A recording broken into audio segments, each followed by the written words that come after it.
Hello! Welcome to Storytime with Kfish, reading other people's stories.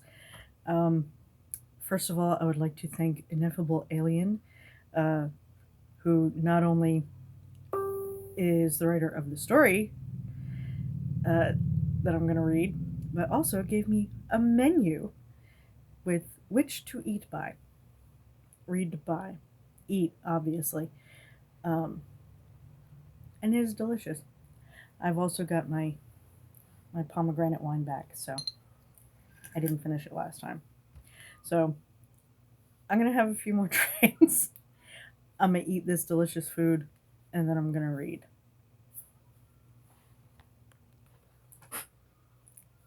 Magic of the pause button. So I had to read the first couple lines again just to make sure. I don't know what I was making sure of, but I read the first couple lines anyway. So we all know this fic. You can lie, and you can say I don't know this fic. You do. We all know it. These are a few of my least favorite things by IneffableAlien. Chapter 5, Yarn. So, this is the result of a thread on one of the other chapters of the least favorite things, which includes this picture. It's not real. It's a dummy. And crocheted yarny snake. So it's on Etsy, by the way. I should start linking these fics, shouldn't I? Yeah, I'm gonna have to go fix that. Learn as you go. All right, so comfy. Crowley had never meant to get into it so deep, and heaven, he was in it bullion border deep. If there had been any way to force Crowley to talk about it, that wouldn't have resulted in him discorporating of embarrassment right on the spot, he might have tried to claim that he found out he liked it completely by accident. After all, such is the truth of many strange predilections in life. But the thing is, you can't really fuck a scarf on accident. So that story was not about the hold water.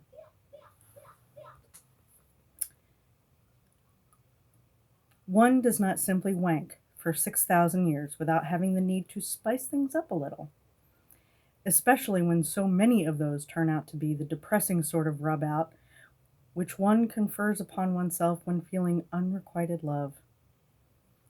You had to keep these things distracting enough to make life survivable. So one night, when Crowley was sitting on his throne to engage in a mostly clothed act of onanism, which was going pretty damn well, his untied scarf managed to slip from his shoulders and land in his lap. And Crowley thought, fuck it. Literally.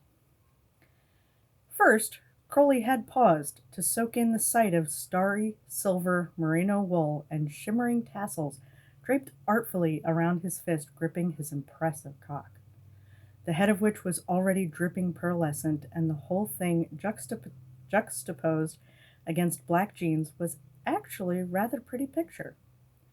Crowley improvised. This could be a thing. He arched his hips from the red velvet seat to gain access to wiggle his jeans past his knees. Crowley tightly held one end of the scarf around the base of his hard-on, pulling the beaded section out between his index and middle fingers. With his free hand, he wrapped the scarf coil by coil around his shaft, letting the excess sway in a long U that he then used to skim his taut thighs. He shivered at the delicate sensation that just grazed the fair hair of his legs enough to give him goosebumps there. He rolled the smooth, steel-gray beads between his fingers to make the satin tassel brush his balls and inner thighs. It felt soft as feathers, and as soon as that thought crept into his mind, he knew he was about to lose control. He pulled the wrapping tight and thrust into his fist, figuring the dry fabric would chafe just enough to ground him, to make him last longer and prolong his play. Oh, but it had the opposite effect. It was so fucking rough and punishing, and wasn't that delightful?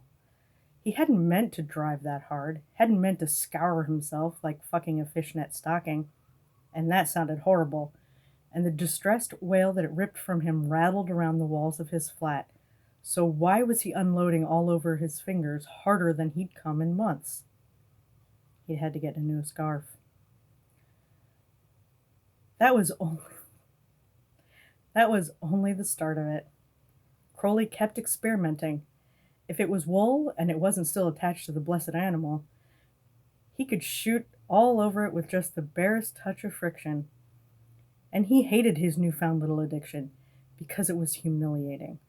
And he loved it because it was humiliating. He started purposely seeking out the ugliest garments he could find, accessories that would destroy his image if anybody saw them. It was as if he wanted his eyes to water from the degrading sight as much as they did from the burning damage to his dick. One time, he got his hands on a second-hand rainbow-dyed prayer shawl. As he rutted himself sore in the scratchy fibers and yelped with each electrifying shock of homemade holiness, he climaxed so deliriously that he never even noticed he was crying. You would think at some point static electricity would build up too. Crowley found what would be his most prized possession one afternoon as he was leaving the bookshop. There was a novelty gift display in the window of the neighboring adult bookstore. His heart almost pounded out of his chest when he saw it, and he knew instantly why that was. Not only did the item check off all of his usual boxes, but it was terrifyingly close to where Aziraphale might easily spot him. And there would be questions if he saw him, and Crowley would play it off with some lame excuse, but the shame would still remain, and the possibility of psychological self-torture thrilled him. He raced up to his flat, carrying the little zebra print bag with the hot pink tissue poking out of it, that might as well have just screamed the words, "This is from a sex shop!" He didn't care. He dropped it on the desk and stripped immediately, bearing all to the balcony, but making sure he was out of sight of the plants. Then he circled the desk, never tearing his eyes from the bag, and groaned low in his throat. Crowley grabbed the item out of the bag. It looked like a green G-string, except crocheted, and with a sort of long pocket poking out of the front. Although it wasn't technically a G-string, because the woolen straps to hold it in place passed over the buttocks rather than between them, so even more demeaning since someone wouldn't have to move so much as a single thread to access any part of him. Downright slave's clothing. And holy hell was it stupid looking.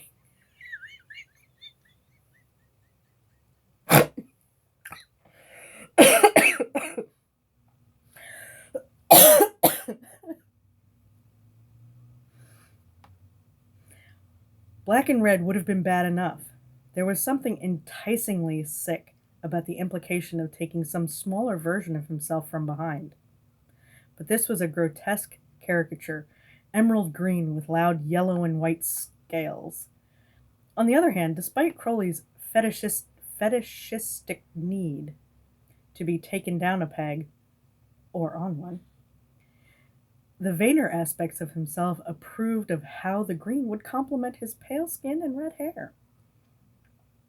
With tremulous fingers, Crowley stepped inside one loop of the underwear, then had to pause to allow a shudder to pass through his entire body before he could step into the other one.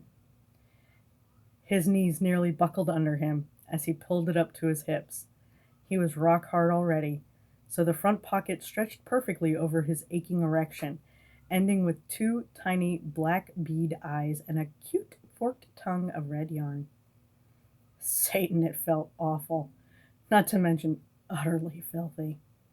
He was straining against the way it chafed him, and he knew that if he kept it on under his painted-on jeans, that the denim would grind ruddy welts into his most sensitive skin.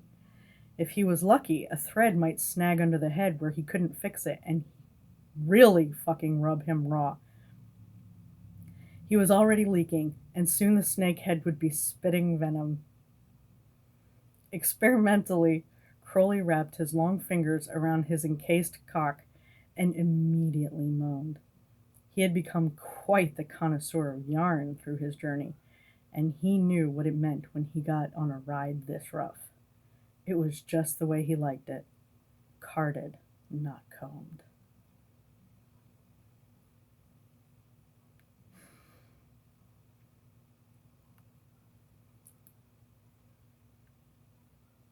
I don't really have anything to say after that.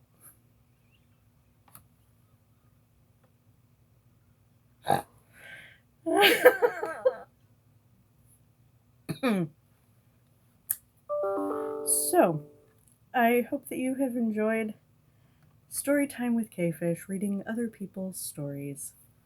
I shall link it below if you don't already know where it is, because I'm pretty sure we all know.